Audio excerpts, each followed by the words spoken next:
Everyone welcome to today's video. तो आज की वीडियो बहुत ही इम्पोर्टेंट होने वाली है। वैसे तो हमारे सारे टॉपिक ही इम्पोर्टेंट हैं, बट आज का हमारा कुछ अलग हटके है। ये हमारा टॉपिक जो है ये हमारा फिजिक्स का टॉपिक है, जहाँ पे हम पढ़ते हैं मैग्नेटिज्म और मैग्नेटिक मटेरियल के बारे में पढ़ते हैं।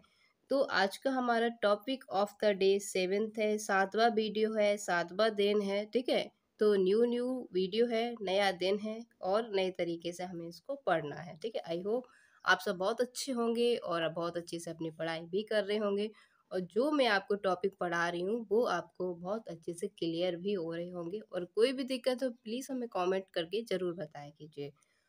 अब हम पढ़ेंगे मैग्नेटिक मटेरियल के बारे में। सबसे पहला इम्पोर्टेंट चीज़ आती है कि आपका ये कहाँ पूछा जाता है, तो ये हमारा होता है फिजिक्स का पार्ट। ठीक है, ये फिजिक्स का पार्ट है और फिजिक्स में आपसे पूछे जाते हैं डायामैग्नेटिक मटेरियल कौन सा है, पैरामैग्नेटिक मटेरियल कौन सा है, या फिर फेरोमैग्नेटिक मटेरियल कौन सा है।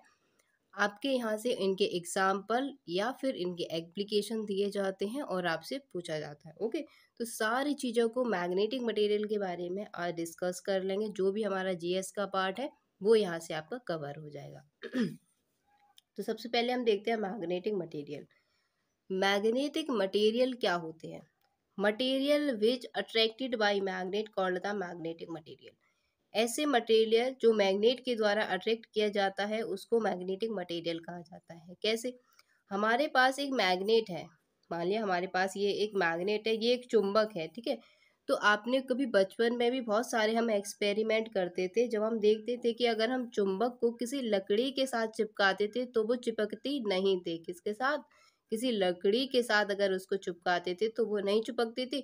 और उसी को हम किसी आयरन के पीस में, आयरन का कोई भी सामान है, लोहे का कोई सामान है, तो वहाँ लगा देते थे तो वो तुरंत उससे अट्रैक्ट हो जाती थी, चिपक जाती थी। तो इसका मतलब क्या हुआ कि एक ऐसा मटेरियल जो कि मैग्नेट से अट्रैक्ट हो जाए उसको हम कहेंगे मैग्नेटिक मटेरियल। तो बात करें अगर हम वुड की, तो लकड़ी क्या मैग्नेटिक मटेरियल हुआ? नहीं हुआ। क्यों? क्योंकि वो मैग्नेट से नहीं चिपक रहा है, मैग्नेट के द्वारा अट्रैक्ट नहीं किया जा रहा है। आयरन एक मैग्नेटिक मटेरियल हुआ क्योंकि इसमें मैग्नेट चिपक जाता है और मैग्नेट के द्वारा इसको अट्रैक्ट किया जाता है। ठीक है, तो ये सिंपल सी चीज़ है मैग्नेटिक मटेरियल क्या होते हैं। अब हम देखिए यहाँ पे 3 तरीके के मैग्नेटिक मटेरियल पढ़ते हैं और आपके क्वेश्चन जो हैं वो इसके एप्लीकेशन से पूछे जाते हैं, इसके एग्जाम्पल से पूछे जाते हैं। तो पहला आता है हमारे पास डायामैग्नेटिक मटेरियल। अब डायामैग्नेटिक मटेरियल कौन से होते हैं? तो डायामैग्नेटिक मटेरियल देखिए क्या होते हैं। The materials which are repelled by a magnet called the diamagnetic material। ऐसे मटेरियल जो मैग्नेट के द्वारा रिपल किए जाते हैं, अट्रैक्ट नहीं किए जाते हैं, रिपल किए जाते हैं, उसको हम कहेंगे डायामैग्नेटिक मटेरियल। ठीक है, मान लिया हमारे पास ये एक मैग्नेटिक फील्ड है। ये क्या है? हमारे पास एक मैग्नेट है और इसके आसपास एक मैग्नेटिक फील्ड है। तो यहाँ पे जब भी हम यहाँ पे डायामैग्नेटिक मटेरियल को किसी भी जगह अगर प्लेस करेंगे तो उसकी जो फील्ड लाइंस होंगी, मतलब मटेरियल की जो फील्ड लाइंस होंगी, वो इस मैग्नेटिक फील्ड से होकर नहीं जाएंगी, बल्कि वो कहाँ जाएंगी? मैग्नेटिक फील्ड के दूर से होकर जाएंगी। मतलब वो उसको अट्रैक्ट नहीं करेगा। मटेरियल की फील्ड लाइन अलग होंगी और मैग्नेट की फील्ड लाइन अलग होंगी। ठीक है, तो ये मैग्नेट है और यहाँ से मटेरियल की फील्ड लाइन क्या उससे दूर होके जा रही हैं, इसके पास नहीं आ रहे। तो ये क्या कर रहा है? इसको रिपल कर रहा है। तो ऐसे मटेरियल जो कि मैग्नेट के द्वारा रिपल किए जाते हैं वो डायामैग्नेटिक मटेरियल में आते हैं। अब इम्पोर्टेंट चीज आती है आपके एग्जाम्पल। आपसे क्वेश्चन यहीं से पूछा जाता है कि जिंक किस प्रकार का मटेरियल है? डायामैग्नेटिक मटेरियल है, पैरामैग्नेटिक मटेरियल है, या फेरोमैग्नेटिक मटेरियल है?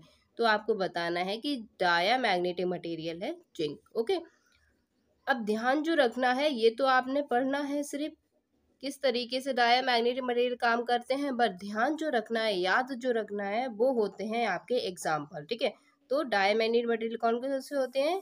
Zinc, mercury, lead, sulphur, copper, silver, wood etcetera. ठीक है, तो ये सारे क्या हैं? डायामैग्नेटिक मटेरियल हैं। आगे चलते हैं, अगला हमारा क्लासिफिकेशन आता है that is paramagnetic material. Paramagnetic material वो मटेरियल होते हैं जो किसी मैग्नेट के द्वारा रिपल तो नहीं किए जाते हैं बट स्ट्रांगली अट्रैक्ट भी नहीं किए जाते हैं। ठीक है, ये बीच के हैं, रिपल भी नहीं किए जाएंगे और बहुत स्ट्रांगली अट्रैक्ट भी नहीं किए जाएंगे, ऐसे मटेरियल पैरामैग्नेटिक मटेरियल के अंदर आते हैं। ठीक है, तो मटेरियल विच आर स्लाइटली और नॉट स्ट्रांगली अट्रैक्टेड। ठीक है, या ये इसको बहुत स्ट्रांग तरीके से अट्रैक्ट नहीं करता है, थोड़ा बहुत ही अट्रैक्ट करता है। कौन? मैग्नेट। ऐसे मटेरियल को पैरामैग्नेटिक मटेरियल कहते हैं। ठीक है, अब देखिए यहाँ पे हमारे पास ये क्या है, मैग्नेट है, एन और एस पोल आपको दिख रहे हैं। तो क्या कुछ लाइंस जो हैं वो इसके पास होके जा रही हैं। ठीक है, मैग्नेट के पास होके जा रही हैं और कुछ लाइनें जो हैं वो इसके बाहर होके जा रही हैं। तो इसका मतलब क्या हो जाएगा, कुछ अट्रैक्ट कर रही हैं, कुछ नहीं कर रही है, मतलब स्लाइटरी अट्रैक्शन होता है पैरामैग्नेटिक मटेरियल के बीच में।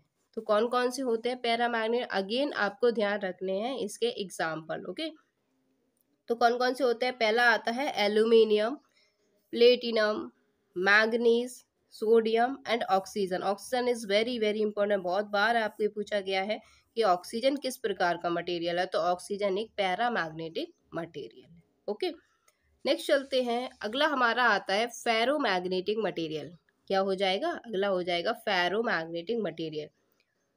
फेरोमैग्नेटिक मटेरियल वो मटेरियल होते हैं जो मैग्नेट के द्वारा स्ट्रांगली अट्रैक्ट किए जाते हैं। स्ट्रांगली मतलब बहुत ज़्यादा अट्रैक्ट किए जाते हैं, जैसे कि आयरन।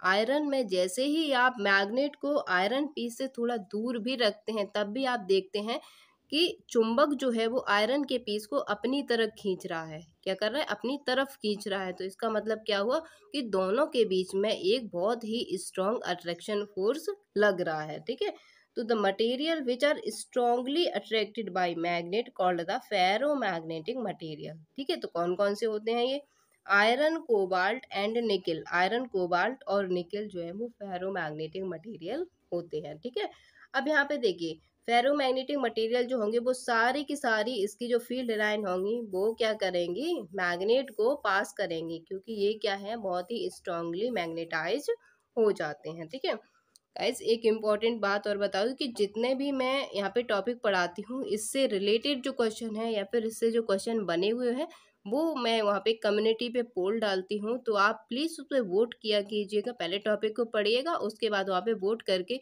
आप खुद को चेक कर सकते हैं कि आपको कितनी चीज़ें याद हैं।